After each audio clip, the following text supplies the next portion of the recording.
Welcome back to Vietnamese Vixens. Today's story is one that's going to sit heavy with you. It's about a man who came to Vietnam for 4 weeks of adventure and ended up trapped for 3 years. His name is Eric.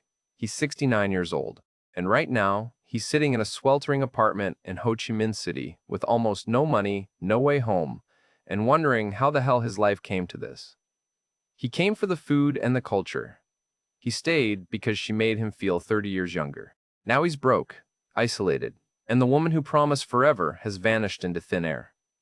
If you've ever felt lonely enough to ignore the warning signs, or if you know someone who has, drop a comment below and let us know where you're watching from. Hit that like button if you've seen this pattern before. And subscribe, because these stories need to be heard. This is Eric's story, in his own words. My name is Eric Lindstrom.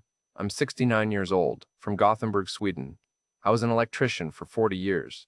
Union job, decent pension, nothing special but enough to live on. My wife Ingrid passed away 6 years ago. Cancer. The kids. 2 daughters. They have their own lives now. One's in Stockholm, the other moved to Norway. We talk maybe once a month, birthdays, holidays. That's about it. After Ingrid died, the winters got longer. Darker. You know how Swedish winters are if you've ever been there. It's not just the cold, it's the darkness. The sun sets at 3 in the afternoon, and you're sitting in your apartment watching TV, eating the same meals, walking the same streets. I'd go to the Pensioners Club on Thursdays. Play cards with the same 3 guys I've known for 30 years. Come home. Sleep. Repeat. I wasn't suicidal or anything dramatic like that. I was just empty. Functional emptiness. That's what I'd call it. One night, I'm watching some travel documentary, Vietnam. The colors, the chaos, the street markets, the motorbikes weaving through traffic like schools of fish. The narrator talking about how far your money goes there, how warm the people are, how a retiree could live like a king on a modest pension. I sat there with my microwave dinner thinking, why not? What am I saving for? To die alone in Gothenburg with a full bank account? I booked 4 weeks, February 2022. Direct flight to Ho Chi Minh City. My daughters thought I'd lost my mind. Dad, you don't even like spicy food. Dad, you'll get scammed.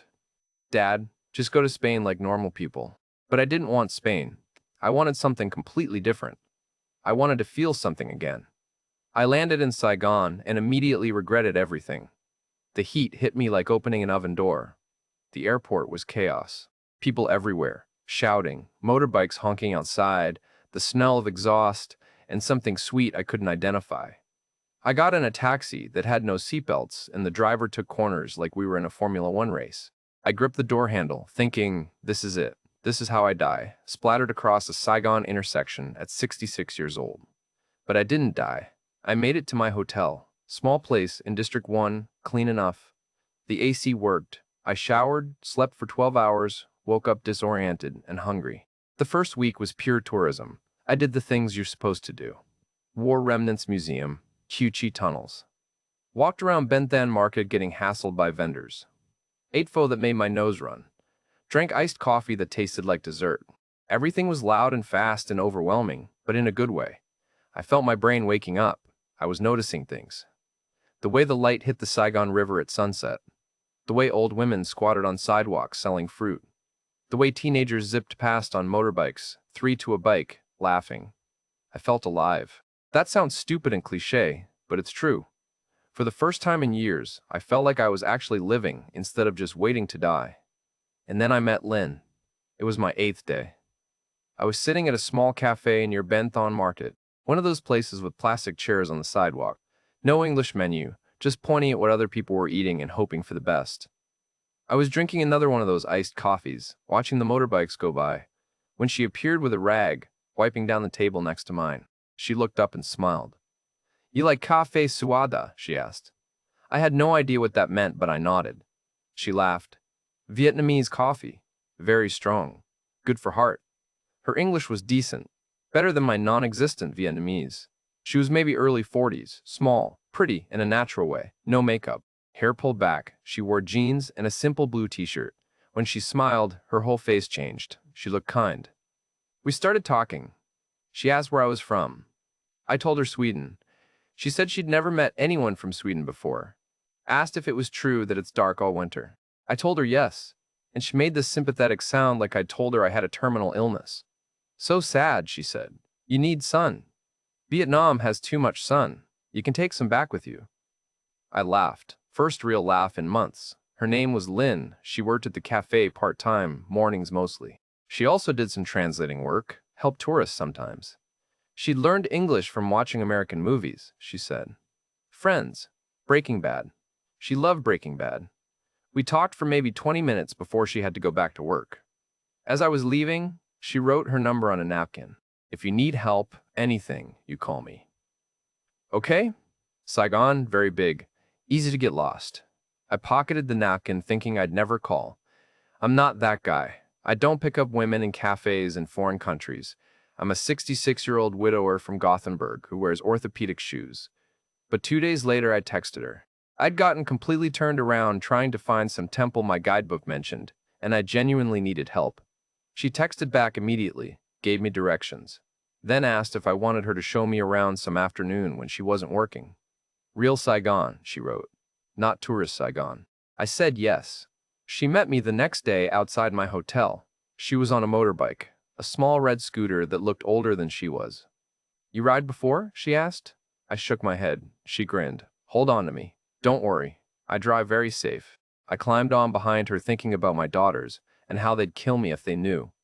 I put my hands lightly on her waist. She reached back and pulled my arms tighter around her. Like this, she said. Or you fall. We took off into traffic and I thought I was going to have a heart attack. But after 5 minutes, I started to relax. She was a good driver, confident. She weaved through traffic like water, always seemed to know where everyone was going. We went through neighborhoods I'd never have found on my own. Narrow alleys where laundry hung overhead and kids played soccer with a deflated ball. She stopped at a family restaurant, just someone's living room with plastic tables, and ordered for both of us. The food came in waves. Spring rolls, grilled pork, noodles, things I couldn't identify but tasted incredible. The family treated her like she was their daughter. They kept looking at me curious but friendly, asking her questions in Vietnamese. They ask if you my boyfriend, she said, smiling. I say no, just friend from Sweden. I felt my face get hot. What did they say? They say you look very young for Swedish man. I laughed. I'm 66, gray beard, gut hanging over my belt. They're very kind liars. No lying, she said seriously. Vietnamese people we see different. We see the face, yes, but also the heart. You have young heart, I can tell. Something in my chest squeezed. We spent the whole afternoon together. She showed me a temple tucked behind a market, a park where old men played chess, a bookstore that sold French novels and communist propaganda. She translated signs for me, explained things, asked about Sweden, about my life. She listened when I talked. Actually listened, asked follow-up questions, remembered details. When she dropped me back at my hotel that evening, I tried to pay her for her time. She looked offended. No money. We are friends. Friends don't pay friends. I insisted on at least buying her dinner. She agreed to that. We had dinner the next night, and the night after. By the end of week 2, we were seeing each other almost daily. She'd finish her morning shift and we'd explore, sometimes on her motorbike, sometimes walking. She held my arm when we crossed busy streets, like I was fragile. But she didn't treat me like I was old.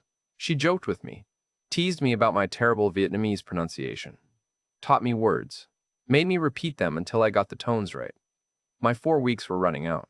I was sitting in my hotel room, looking at my return ticket and feeling this creeping dread. Back to Gothenburg, back to the darkness, back to Thursday card games and microwave dinners, back to waiting for my daughters to call. Lynn asked what was wrong. I told her I had to leave soon. She got quiet. We were sitting at a rooftop bar, watching the city lights. She reached over and took my hand. You don't have to leave, she said softly. My visa. You can extend. Very easy. People do it all the time. I looked at her. Her eyes were dark and serious. Would you want me to stay? She squeezed my hand. I like spending time with you, Eric. You make me happy. I don't want you to go back to dark Sweden and be sad. I extended my visa another month. Then another. She introduced me to her family. We took a motorbike taxi out to District 8, a poorer neighborhood. Narrow houses crammed together, corrugated metal roofs, chickens in the alley. Her mother was tiny, maybe 60, sweet smile, didn't speak any English. Her younger brother was there, mid-30s, quiet guy. They'd made a feast. The table was covered with food. They kept putting more on my plate, smiling and nodding. Lynn translated. They thanked me for being kind to their daughter. They said she seemed happier lately. Her mother held both my hands and said something long in Vietnamese. Lynn translated. She says you have a good face. A trustworthy face. She says I'm lucky to have a friend like you. They treated me like family. Like I mattered. After dinner, Lynn and I walked through the neighborhood. She pointed out where she grew up, the school she went to. She got quiet and then said her mother was sick, diabetes, some other things. Medicine was expensive. They were managing, but barely. I asked how much. She said no, she wasn't asking for money. I insisted, she told me. It wasn't much by Swedish standards, maybe 2 months of medicine. I transferred the money that night. She cried when I told her. Actually cried. She kissed my cheek and held me and said I didn't have to do that. I told her I wanted to. I told her it was nothing. It felt good to be needed. 6 months became 8. 8 became a year. I moved out of the hotel and into a small apartment Lynn found for me. District 7, she said. Good area. Affordable. The rent was cheap by Swedish standards. I paid 6 months up front. She helped me furnish it. Simple stuff. A bed, a table, a fan, a small TV. She stayed over most nights. We'd cook together. Watch movies on her laptop. She'd curl up next to me on the couch and fall asleep with her head on my shoulder. I felt like a husband again. My pension covered rent, food, her family's occasional needs. It was tight but manageable. I stopped checking my savings account. I figured I was living cheaper than I would in Gothenburg anyway. I was happy. Happier than I'd been in a decade. My daughter stopped calling as much. When we did talk, they asked pointed questions. How much money was I spending? Did I know this woman's last name? Had I met any of her friends? I got defensive. Told them they didn't understand. Told them I was finally living instead of just existing. They backed off, but I could hear the worry in their voices. I ignored it. The second year, things got more complicated. Lynn's brother had a motorbike accident, needed surgery. I helped. Her cousin was getting married, traditional Vietnamese wedding, expensive. I contributed. Her niece needed school fees. I paid. There was always something, always some emergency, some family obligation. She never asked directly. She'd just mention it sadly, and I'd offer. Because what else was I going to do with the money? Let it sit in a bank in Sweden while people I cared about struggled. But the money was going faster now. My pension barely covered everything. I started dipping into savings, just a little at first, then more. I told myself it was fine. I was 68. How much longer did I need to save for anyway? The visa extensions got weird. There was a new law, Lynn said. Harder for foreigners to stay long-term. But she knew someone. A guy who worked in immigration. He could help, but it cost money. Under the table. I paid. Another 6 months. I'd been in Vietnam almost 2 years when I realized I couldn't remember the last time I'd spoken to someone who wasn't Lynn or her family. My Swedish friends had stopped emailing. My daughters called on my birthday and Christmas. That was it. I lived in a bubble. Just me and her endless needs. I brought it up one night. Gently. I said, maybe we should look at the budget, see where the money was going. She got quiet. Then she started crying. Said I didn't trust her. Said she'd given up so much to take care of me.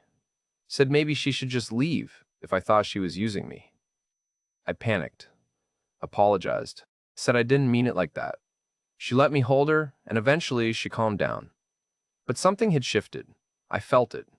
I gave her my bank card a few months later. She said it would be easier if she managed the money, made sure rent was paid, bills were covered. I was getting forgetful, she said. It was safer if she handled it. I gave it to her. That was my last mistake. Year 3 started quietly, too quietly. I was living off whatever cash Lynn gave me each week, usually about 500,000 dong, maybe $7 American. Enough for rice, vegetables, maybe some chicken if I stretched it. I stopped going to restaurants, stopped buying coffee. I'd sit in the apartment with the fan on, sweating through my shirts, eating plain rice with fish sauce because that's what I could afford. I lost weight, a lot of weight. My clothes hung off me. I looked in the mirror one morning and saw an old man staring back. Not the vibrant 66-year-old who'd arrived in Vietnam full of hope. A hollowed-out 69-year-old who lived every day of his age and then some. Lynn came by less frequently now, maybe twice a week. She'd bring groceries, stay for an hour, then leave. Always in a hurry, Always something urgent to deal with. Her mother's health, her brother's legal troubles, her cousin's business problems. The family emergencies never stopped. I asked about my bank account once. She got irritated, said everything was fine, said I needed to trust her, said she was working so hard to take care of everything, and all I did was question her. I dropped it. The apartment was falling apart. The fan died in the middle of March. The heat became unbearable. I asked Lynn if we could get it fixed. She said next week. Next week became next month. I slept on the floor because it was cooler. I'd wake up at 3 a.m. drenched in sweat, heart pounding, wondering what the hell I was doing with my life. My pension was still coming in. 4,000 kroner a month, direct deposit into my Swedish account, about 1,300 American dollars. That should have been plenty, more than plenty. But I never saw it. Lynn had the card. Lynn managed everything. I started keeping track on paper, writing down what she said the expenses were. Rent, utilities, her mother's medicine, her brother's lawyer, her cousin's loan payment. The numbers didn't make sense. They were too high, way too high. But I didn't know how to say that without accusing her of lying. And I was terrified of being alone again. That's the truth nobody wants to admit. I knew something was wrong. I'd known for months, maybe longer. But the alternative was going back to Gothenburg, back to the empty apartment, back to the silence, back to being invisible. At least here, I mattered to someone. Even if that someone was bleeding me dry. The breaking point came in July. She disappeared for 3 days. No call, no text, nothing. I tried her number maybe 50 times, straight to voicemail. I walked to the cafe where we'd met, asked about her. The owner, a young guy I'd never seen before, said nobody named Lynn had worked there in years. I showed him her picture on my phone. He shrugged, said maybe before he took over. I felt sick. I went to her family's house in District 8. Took a taxi because I didn't know how to get there on my own. Found the narrow street. Knocked on the door. An old woman answered. Not Lynn's mother. Definitely not her mother. I asked about Lynn in broken Vietnamese and English. The woman looked confused. Called her husband. He came out, looked at Lynn's photo, shook his head, said a family named Nguyen used to live there. Moved away 2 years ago. Gave me an address. District 10. I went to District 10. The address didn't exist. Just a vacant lot between two buildings. I stood there in the heat, sweat pouring down my face, my heart doing something arrhythmic in my chest, and I understood. I finally understood. I went to an internet cafe, paid 20,000 dong for an hour, logged into my Swedish bank account. It took 3 tries because my hands were shaking. The balance was 8,400 kronor. I scrolled through the transaction history, withdrawals, hundreds of them. Cash withdrawals at ATMs all over Ho Chi Minh City, sometimes 3 or 4 a day. Every one of them maxing out the daily limit. 3 years of pension. 3 years of my savings. Gone. I did the math sitting there in that cafe with terrible AC and kids playing video games around me. She'd taken roughly 500,000 kronor, maybe more. About 45,000 American dollars. Everything I had. I must have sat there for 2 hours, just staring at the screen. Scrolling up and down through the transactions like if I looked long enough, they'd change. They'd make sense. There'd be an explanation. There wasn't. I walked home in a daze. It took me an hour and a half because I got lost twice. When I finally made it back to the apartment, I sat on the edge of my bed and tried to figure out what to do. Call the police? And say what? I voluntarily gave my bank card to a woman I barely knew. I let her control my money for over a year without checking. In what universe would that not make me look like the world's biggest idiot? Call my daughters? And admit they were right? Admit I'd blown through my entire savings on a woman who was probably never my girlfriend at all? I sat there until it got dark. Didn't turn on the lights. Just sat in the darkness, listening to the sounds of the city outside, motorbikes, people shouting, a dog barking, life continuing on like my world hadn't just collapsed. Around midnight, I remembered the visa situation. I hadn't thought about it in months. Lynn said she'd handled it through her contact. But what if she hadn't? What if that was a lie too? The next morning I went to the Swedish embassy, took 2 buses and got lost and finally found it in District 3. I explained my situation to a woman at the counter. Tried to keep my voice steady. Said I needed to check my visa status. Said I thought there might be a problem. She typed on her computer for what felt like forever, then looked up at me with this expression. Pity mixed with professional concern. Mr. Lindstrom, according to our records, Your visa expired 8 months ago. The room tilted. That's not possible, I said. I've been extending it. Every 6 months. I understand, she said gently. But there's no record of any extensions past November of last year. You've been in Vietnam illegally since then. I sat down hard in one of the waiting area chairs. She brought me water. Asked if I was okay. I wasn't okay. I was the opposite of okay. She explained the situation. I was facing fines, possible deportation. I'd need to regularize my status, pay the penalties. But the good news, she said with forced optimism, was that deportation might be my best option. The Vietnamese government would put me on a flight back to Sweden. I'd be banned from returning for several years, but at least I'd be home. How much? I asked. The fines. She checked her computer. Approximately 25 million dong for the overstay violation, plus the flight, which the embassy can arrange, but you'll need to reimburse us. Roughly another $2,000. I laughed. Actually laughed. It came out strange and broken. I have 8,400 kroner to my name, I said. That's about $800. I can't pay any of that. She was quiet for a moment. Then she said they might be able to help with emergency repatriation. I'd need to contact my family. They'd have to cover the embassy fees and the flight. The embassy could work out a payment plan for me to repay them later. I nodded like this was reasonable. Like I hadn't completely destroyed my relationship with my daughters by ignoring every warning they'd given me. I called Anna that night, my oldest.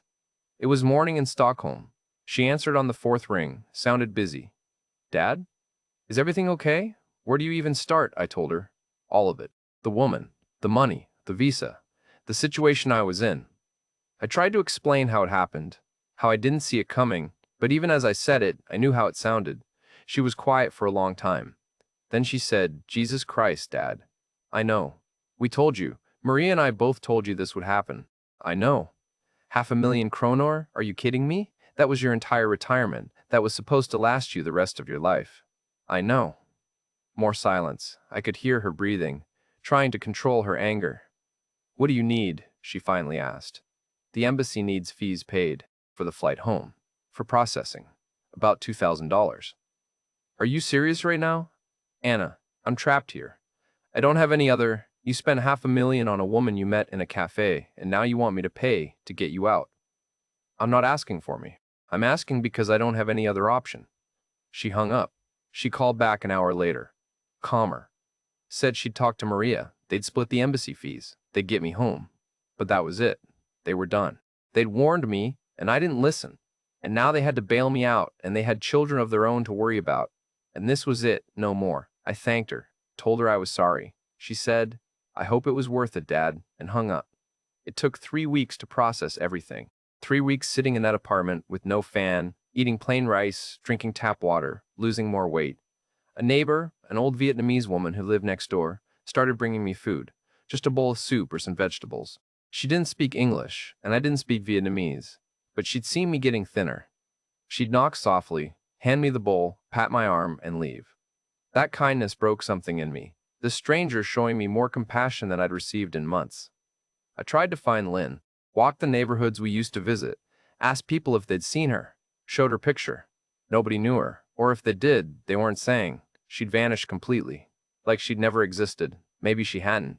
Maybe the whole thing, the family, the emergencies, the love. Maybe it was all theater. Maybe I was just one of several old foreign men she was running the same game on. Maybe she's out there right now, holding hands with some other lonely retiree, making him feel special while she drains his account. I'll never know. The Swedish embassy called in early August. My deportation was approved. I'd be on a flight in 2 days. There'd be a ban on re-entering Vietnam. 5 years. I laughed when they told me. Like I'd ever want to come back. I packed what little I had, one suitcase. Most of my clothes didn't fit anymore. I left the furniture, left everything in the apartment. Didn't even tell the landlord I was leaving. What was he gonna do? Sue me?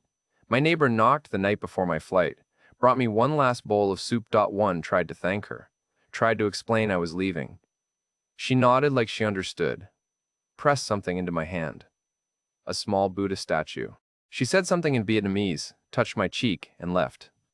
I sat there holding that little statue and cried for the first time since Ingrid died. The flight home was a blur. The embassy had arranged everything, put me on a plane like cargo. I sat in economy, wedged between two businessmen, and stared out the window. Watched Vietnam disappear below me.